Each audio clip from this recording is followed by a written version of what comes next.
anasefo ene midwife fo a wo mo awie suku no munya adwuma enye ye no aye oye kire mu odin pa ewo nkran ewa soye a ehwe apomden ensam so a enya sam keto akra botaye mo ede yes a oye kire se beya aban ebehwe na wa mo adwuma ayom. Imgo Charity from Bolgatanga Midwifery Training College.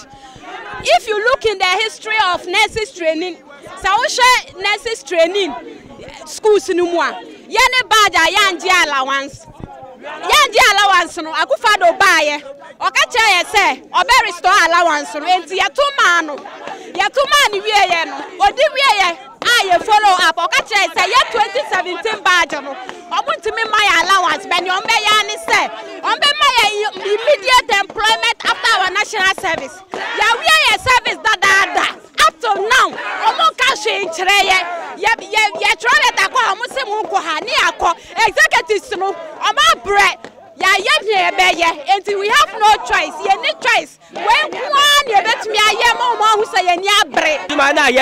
We are trained nurses. We are not graduates. We are trained nurses. It's a just ye juma. It's ye so by say offer ye clearance my ye. Ye mu bebre ye kitama. Ye mu bebre ye di share ye di. Ye so by say offer ye clearance my. Wabro mo eyo ye kire no munum nam so ema apoezifo ebeche ade hye no mu ensia na mo pani pa wodu omanim no eka ho ebi. Apoezifo a eche ade hye ensia nanka ensentrofo pese omo ne won etwetwe nkomo na nso no ye bowon enya de a omo bi omo pono ede ema yen na omo kasem no mo eche se de nam so mo aba beche ade hye ensia se enya de omo beje tumi krata ewo omo ho no mo se omo beye sa wo ye kire no enu nti no za nipa nsia ya che omo ewe som do mba kogina mu ewo asendibia ne nyina mu no anasefo eche se ensam a posifo no ekekeka ewo mframa mu gu won so no nya de no krabia wo mesanse omo kwaje tumi krata ansan na omo hye oye kire no ase. My offense for handcuffing me.